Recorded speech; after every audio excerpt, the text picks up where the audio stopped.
Gynt was a handsome young boy who came from a far-off country called Norway. Peer had decided that when he grew up, he would marry a beautiful girl named Solvig. She had said to him, "Someday, Peer, if you learn to work for what you want instead of just taking it, maybe we will marry and be happy."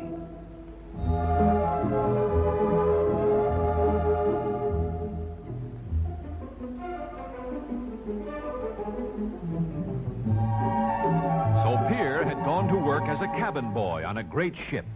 He had sailed from Norway to a strange country called Arabia, where many of the people lived the year round in tents and traveled over the sandy deserts on the backs of camels. Deep in the desert country of Arabia lived many bands of fierce robbers.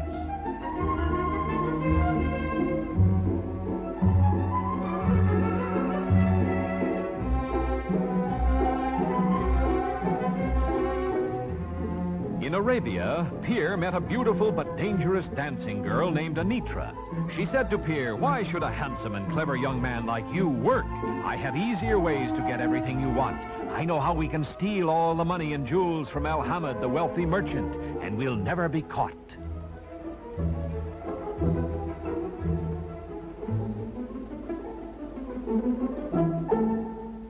Peer listened to Anitra's plan. It sounded so easy.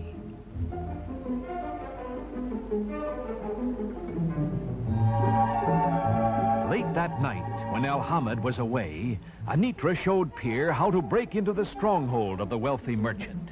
It was dark, and Peer was very, very frightened. But he did just as she had told him, and soon found the money and the jewels exactly where Anitra said they would be hidden.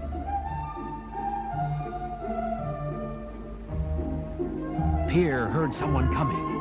Quickly, he slipped out of a window and dropped softly to the street below.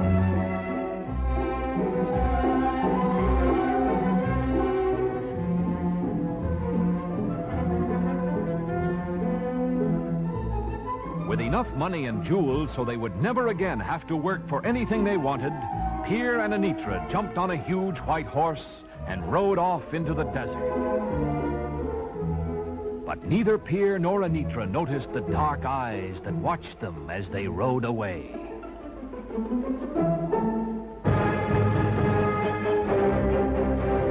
Peer and Anitra rode the great white horse far into the desert. At last they stopped to rest and divide the treasure. Peer began to feel that maybe he should not have listened to Anitra, but when he saw all the money and jewels spread before him, he thought to himself, "How will Solvig ever know?" And greedily he began to take his half.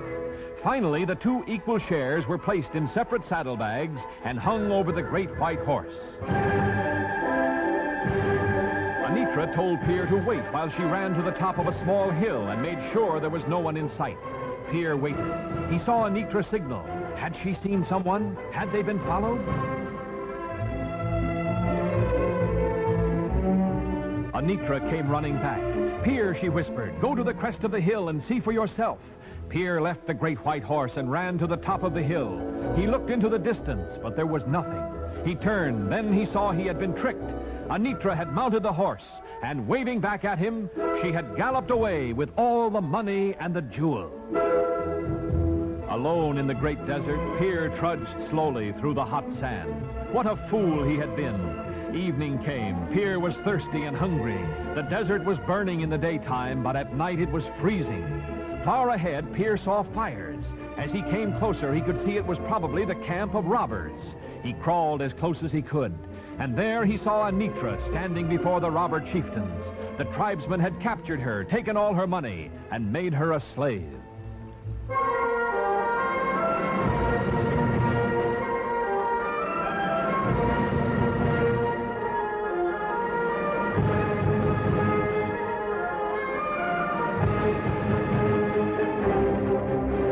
Dared not not let the robbers find him. He sneaked back into the lonely desert. Through the long, cold night, he trudged over the deep sand. How right you were, Solvig, he said to himself. How right you were. If I ever get out of the desert, I'll never, ever take what is not mine.